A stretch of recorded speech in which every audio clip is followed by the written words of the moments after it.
Welcome back to my industrial Minecraft server. This is running Minecraft version 1.6.4 and the date is the 13th of January 2014. In this episode I will be showing my industrial processing setup as well as going over the wiring configuration I have my applied energetics system running. In several previous worlds, we have tried to do large city type builds involving all of the major players as well as anyone else joining our server.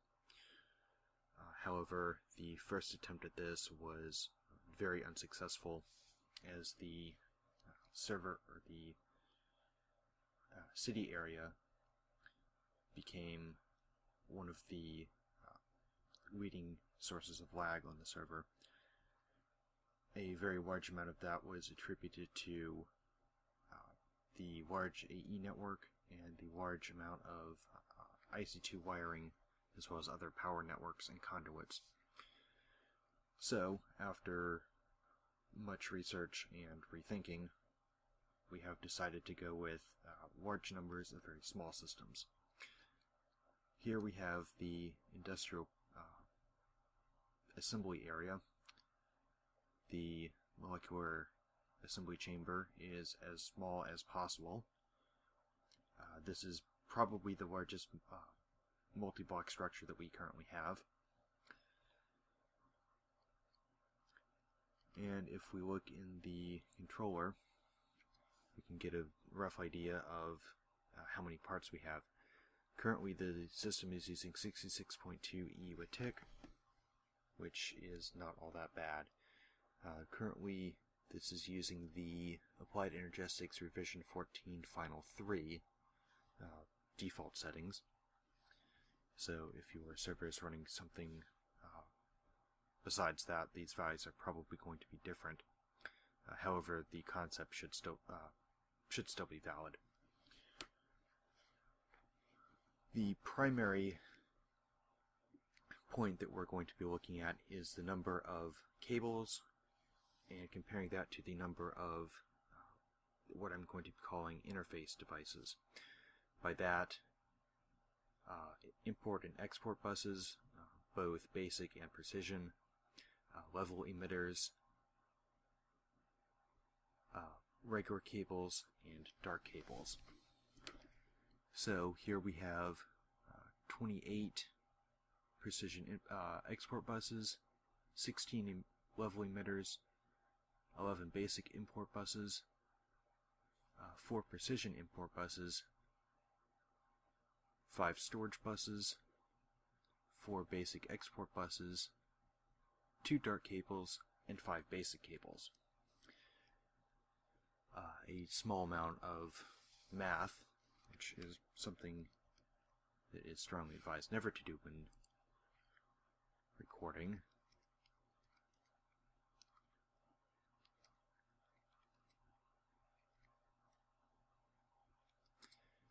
Gives us a total of 68 interface devices. So everything that is not a cable. We have 5 basic cable and 2 dark cable. So that would be 7 there. That means that I've achieved an almost 10-to-1 interface device to cable ratio. What that looks like in practice is a very large mess. However, with adequate machine spacing, each one of these devices is easy to reach.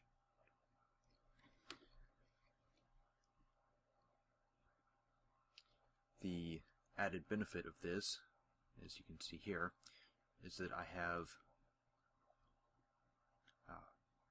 a very large supply of items that are needed on a very regular basis. Here we have 469 iron plates and 660 copper wires. Iron plates being the new base for the IC2 machinery. This number can very quickly go away, and the 660 copper wires can also very quickly go away.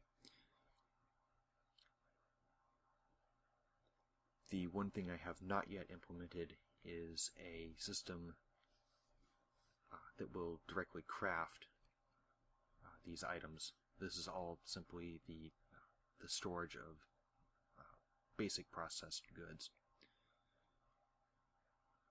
What this means is that relatively small orders, and I do say relatively, of course all things in this sort of scale become very relative very quickly.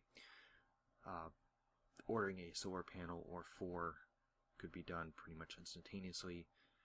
Ordering an HV windmill or an EV windmill, we do have the compact windmills on the server. It will still take some time, however the first 15 to 20 should be done pretty much instantaneously. Over here we have the bulk storage area. Again, if we look at the AIB controller, 17 buses, a precision import bus to get things into the system, and a single dark cable.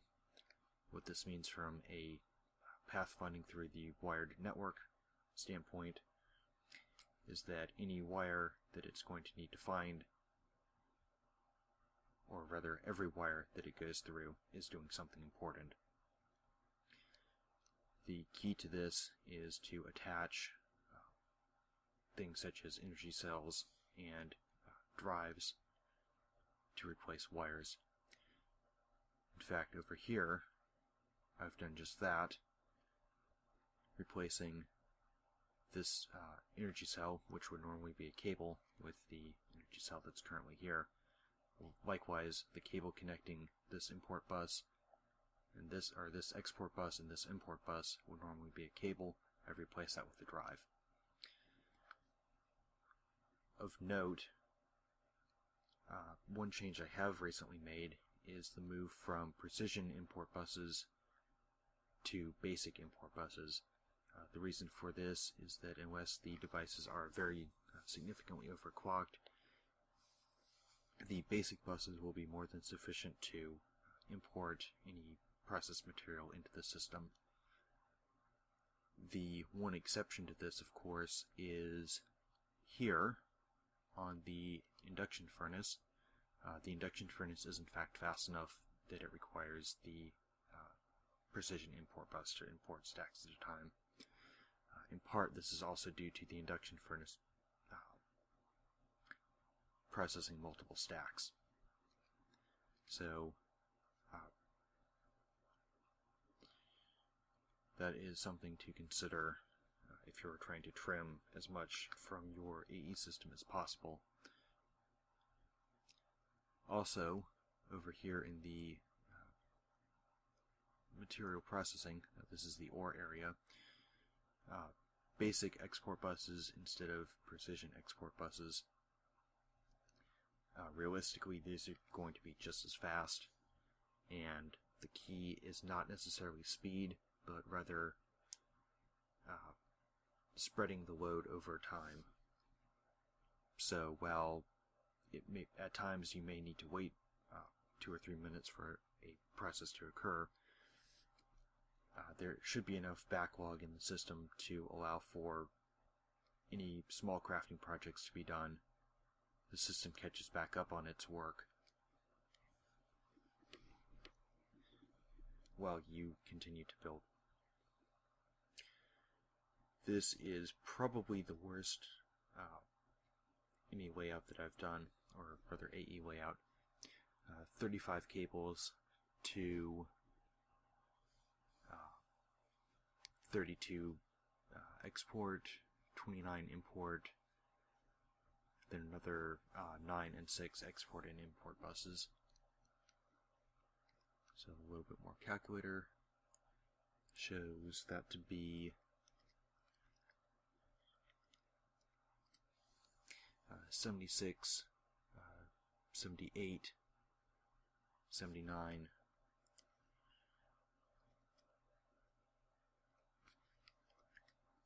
so this is only achieving a roughly 2 1/4 interface to cable ratio. Part of this is due to the need for spacing, also corners. However, I have here replaced a cable with a storage bus that empties into a deep storage unit, and this is holding stone dust. So instead of filling up a drive, I've simply moved everything to a single deep storage unit, attached a bus, so I've replaced the cable with that bus. So this wraps up the applied AE tutorial, I guess it would be. Thank you for watching. Next will be a thermal centrifuge